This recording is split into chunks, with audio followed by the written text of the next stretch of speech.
Hello, welcome to Spotlight on Wawarsing. My name is Donald Odom. Today I have Sam Bugna from the Ellenville Wawarsing Youth Commission, also known as EWYC. Thanks for being here. Thanks for having me, Donald. What is the EWYC? So the Ellenville Wawarsing Youth Commission, been around for a long time, started in, 1996 or 1997 to promote, youthful activities in the town of Wawarsing in the village of Ellenville. So you said it started when? In the late 90s. Okay. And how long have you worked there? I've been the director of the Youth Commission for 11 years. And what are some of your day-to-day tasks? Like, what do you do? I do a lot of research, finding activities and trips and programs that I think the kids in the area will enjoy. Of course, staying within the budget that the town provides for me, which isn't always easy. But, we try to come up with all sorts of things, sports and crafts and games and trips. And, we try to make sure we can find things that everyone will enjoy. And how long has Camp Shawangunk been a summer camp specifically? So Camp Shawangunk is sort of the star of the Youth Commission, I'll say. The year I started in the Youth Commission, the town and the village were working together to try to find an all-day solution to the current rec program that we had. We had a great summer playground, but it was only half a day, and parents were sort of clamoring that they needed all-day care. They needed to be able to go to work and not have the kids getting out at 1 o'clock, things like that. So we really worked with the YWCA and the YMCA's in Kingston to put together an all-day program, and we invented, if you will, Camp Shawangunk, which was so fun. We got to do a lot of research with Y camps all around the country and around the area, and we got to follow that model, which is a great camping model. Obviously, the Ys have been doing camping for 100 years. And so we got to pick the name, and we got to pick all the things that go with it, and we tried to make it relate to the area. Obviously, we named it after the ridge. And then we have different villages within the camp. That's the breakdown of the age groups, and they're named for the satellite lakes on the ridge. So we try to tie everything back into the community. We try to have a good sense of community for the children. And what age are the kids that usually go? So we accept children at Camp Shawangunk that are between the ages of 4 and 14, 4 years old, but getting ready to turn 5 and go into kindergarten. So they've had a little bit of experience with other children and being in a group environment, without their parents, that kind of thing. And then, we go right into high school, depending on when your birthday is. You could be in probably 9th or 10th grade and still be 14 and be able to come to camp. And then there's more leadership opportunities and that sort of thing for the older kids. Yeah, so describe a little bit of that. There's a lot of job opportunities within the camp. Job opportunities for local, students, young adults, and adults, alike.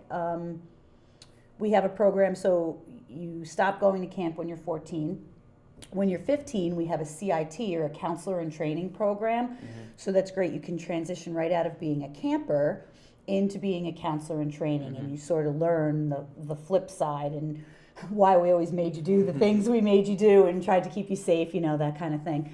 And then if you go through that program, then you're eligible for employment when you're 16, which it's really hard for 16-year-olds in the community to find employment.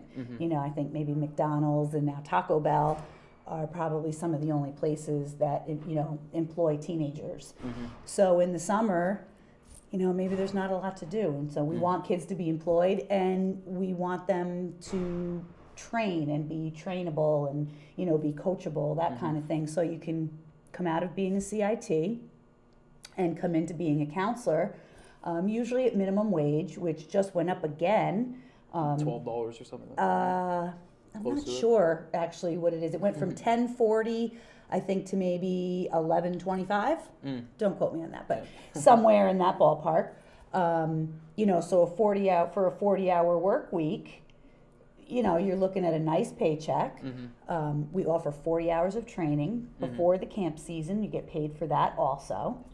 We bring in guest speakers and offer a lot of professional advice, and not just on being a camp counselor, but like I said, we want the kids to be trainable and to be coachable.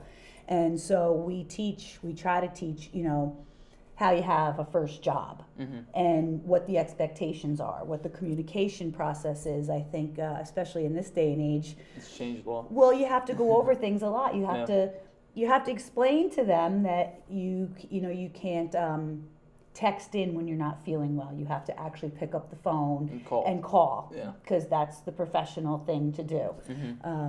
So we go over a lot of things like that too, as well as learning how to deal with children and playing games and the dangers of swimming pools and all the things that go along with that. So it sounds like a great first job opportunity, because you're teaching them almost what to do in a different environment, a different job as well. Absolutely. Yeah, because some of them might actually text instead of call their employer, and you're teaching them those things, right? Those skills. True. We spend a lot of time going over that in training too. I love technology. Don't get me wrong. I've got all my gadgets and all my stuff, but there's a time and a place for everything. Yeah. And at work, gadgets aren't the place. Especially parents and caregivers and families are entrusting their children to us, and that has to be the focus. Yeah. You can't be worried about who's snapping you or what's going on, that kind of thing. You have to give it 100%. And for people who've never had a job, I appreciate that it's a whole new concept. And so we spend a lot of time on that, because we want people to be successful, and we want them to take that information and take that experience and be able to have that first reference on a resume that they're probably building coming out of high school or going into college, that kind of thing. I want a prospective college or another prospective employer to be able to call me, and I want to have really good things to be able to say, about that person. So we want to set them up for success. Yeah. Now, are these kids expecting like a hard job? Is it really hard? It's not easy, and I think it depends on your personality. I think, you sort of have to have an easy spirit. Kids are kids, and kids are going to do what kids are going to do. You have to keep them safe by all means, but it's not school and it's not home, and it's designed to not be like that. It's designed to be a looser atmosphere, where we all respect each other's space and we're having some fun. But at the same time, there's the prospect that it's 100 degrees outside, or there's the prospect that it's been raining for 4 days, or whatever the case may be. We've got a great space here at the school. The school has always been good to us about sharing space in the summer. We always have some sort of air-conditioned space where we can come to if the weather is bad, hot or rainy, whatever the case may be. We're always able to use the cafeterias to be able to produce some really good breakfasts and lunches. But as far as a job, it's not easy. Wrangling 6, 7, 10, 15 kids and getting them to do kind of what you want, but letting them do it in a way that they want. Yeah, they enjoy.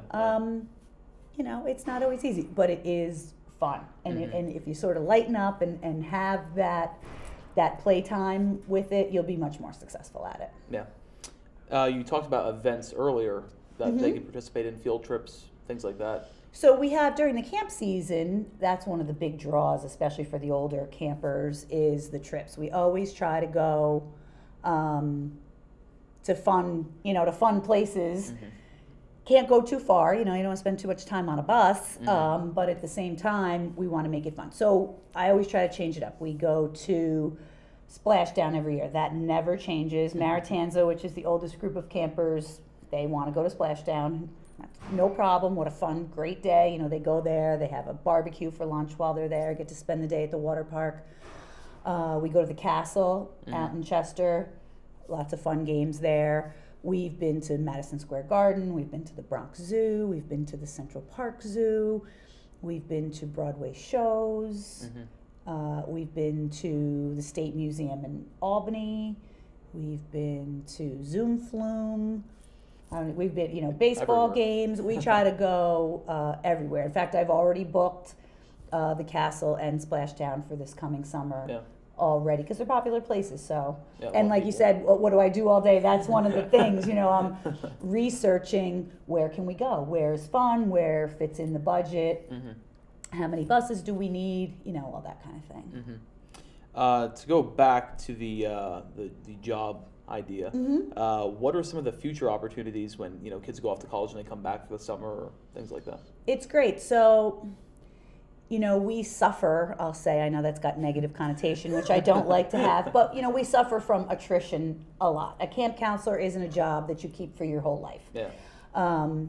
As much as you like it. I haven't had anybody that's been there the entire time.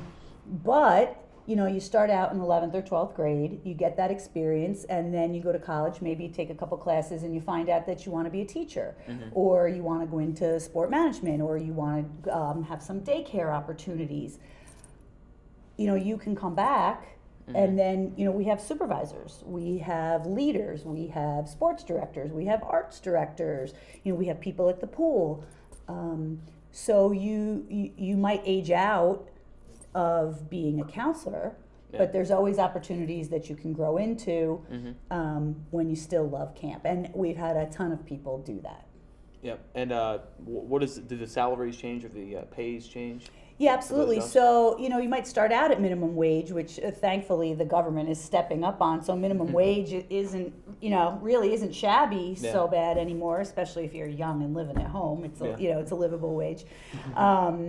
But then once you've been around, every year that you come back, you get a bump. And then if you come back in a supervisory role or in a leader role, that comes with a big bump. So you stick around a few years, and you can be up in the $15, $16 range. Yeah. So what are some things that you guys do around the school area? If you're sitting on the lot, what do you do throughout the day to keep the kids engaged? So camp has 8 what we call activity periods. So we have a morning wake up, an AM assembly. We sort of get everybody's blood pumping, do a little exercising, announcements for the day, that kind of thing. This group's going on a trip. You guys have to be over here at this time. This is what the lunch is for today. This is what the weather is. We're in a storm warning, or we're in a heat advisory. Get everybody in camp on the same page. That's the breakfast time. We kind of do all that, and then they go off in their groups, in their age-appropriate groups, and prior to the camp season, there's a schedule set up for them. So the little kids do little kid stuff. They play Duck Duck Goose. They play Dance Dance Revolution. That kind of thing. Everybody has a swim period throughout the day. Everybody cycles through the gym and the ball fields, and we try to take advantage of everything on the property because there's a lot going on here. The little kids think the long jump pit is a sandbox. Cool, bring some buckets and some trucks, and you know what? That's what camp's about. Camp's about, broadening your horizons, using your imagination, and that's great. So they do a bunch of different stuff. They cycle through the arts and crafts department, where there's usually a craft available to them, or they can do their own crafting things. We try to have them cook a little bit, non-stove cooking. They make a lot of Ziploc bag ice cream. They make a lot of slime. They make a lot of phloem, things like that. Which are cool and creative, and we go through gallons and gallons of glue. It's okay. Yeah. And how long does camp last throughout the summer? Camp is 7 weeks. 7 weeks. So camp starts the Monday right after graduation, which is late this year. Everything is late this year. It's a little weird. So camp doesn't start until the 1st of July this year and goes through the 16th of August. So we're here every day except the 4th of July. Gotcha. And anything else you wanted to add today? Well, we have lots of other things going on at the Youth Commission. So like I said, camp is the star. We love camp. We work very hard at camp. Camping professionals will tell you it takes 10 months to organize those 2 months, which is true. A lot of work goes into it. But while we're doing that, we're doing all sorts of other things. We do all the community holiday events. So you'll see us at Spring Fling in Littman Park, or the Harvest Health Fair down at the hospital. We do a lot of collaboration with the Ellenville Public Library and Museum. We try to do a lot of collaboration with the school, the Noonday, the Chamber of Commerce, whoever will have us. So you have your hands in a bit of everything. We try to collaborate with everyone. That whole, takes a village thing, it's true. It's true. It's got something to it. And I'm only one person. So try to get a lot of people on board, a lot of moms. Moms love getting involved. And so we try to involve a lot of people. The Wassel, the holiday celebration, which has really blown up the last couple of years. It's hosted by the Chamber. The Youth Commission has a heavy hand in that with the parade and the crafts and the craft fair and all the things that go on with that. And then we try to do trips outside of camp also. Sometimes we'll go to, like a jet game or something like that. And then we always, the Sunday before Christmas, we go to the Palisades Mall and we see whatever the IMAX movie is that just came out. So this year we saw Aquaman, in IMAX, which is really cool. It's an opportunity for kids who might not otherwise have that opportunity. That's always sort of what I have in mind. Like if you're a kid, maybe your parents don't have a car, or maybe you're in a single parent household, or whatever your situation is, maybe you just don't get out of Ellenville that often. And so I want to provide an opportunity for that child that they might not have otherwise. To get engaged, yeah. Absolutely. So you'll see us all around in the park, over at Berm. Besides camp, we do a lot of other things. We have Friday night movies at the library, which I totally love. Every other Friday night, we show a kids movie, whether it be a Pixar or a Disney, whatever it is. Some old, some new. I try to get a couple that are just coming out, and then I try to throw the kids back to some of the classics that they may not have seen, stuff from when I was a kid or stuff like that. That's at the Ellenville Public Library and Museum. The community room in there. In the community room, right. Yep. Every other Friday, I think, I don't have a calendar, sorry, but I'm going to say the 25th, whatever the Friday is, whatever the last-ish Friday in January is the first movie for the new session. It's The Incredibles 2. And that starts at 6 o'clock in the community room. We flyer everything. That's something I'd really like people to know. You can check Channel 20 here. You can check our website, which is EWYouthCommission.org. You can go to our Facebook page. You can go to our Twitter page. You can go to our Snapchat. You can go to our Instagram. And we try to post all these things so people know when things are happening. Friend us, follow us, whatever all those terms are. We try to keep up on our social media so people can be engaged. Yep. All right. So thanks for being here today. I'm going to list off all your information here real quick. If you want any more information, you can call 647-7800, extension 129, or you can go to facebook.com/EWYC1, on on Instagram, iHeartCamp, on Twitter, at EWYC, and on Snapchat, Camp Gunk Rocks. All right. Anything else? Oh, we just wanted to mention camp registration starts February 1st.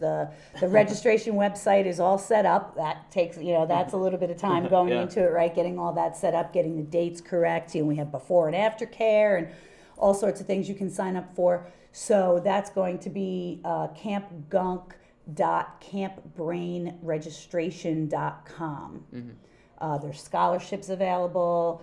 We do a half-day component if the child goes to the Boost Academy, which is like the elementary school, summer school. So we do a half-day option for those kids that are going to the Boost Academy. Free breakfast and lunch. So much going on. I don't want kids sitting home or doing nothing or playing video games. We'd all much rather have them come to camp and engage and have a great experience. So you can go there, campgunk.campbrainregistration.com, starting February 1st to register for camp. The sooner you do that, the more opportunities you have for payment plans and that kind of thing. All right. So, I guess so. Again, you can find out more on their website. Say it one more time for us. EWYouthCommission.org. All right. Thanks for joining us. Thanks, Donald. It was fun. Absolutely. Thanks for joining us on this episode of Spotlight on Wawarsing. See you next time.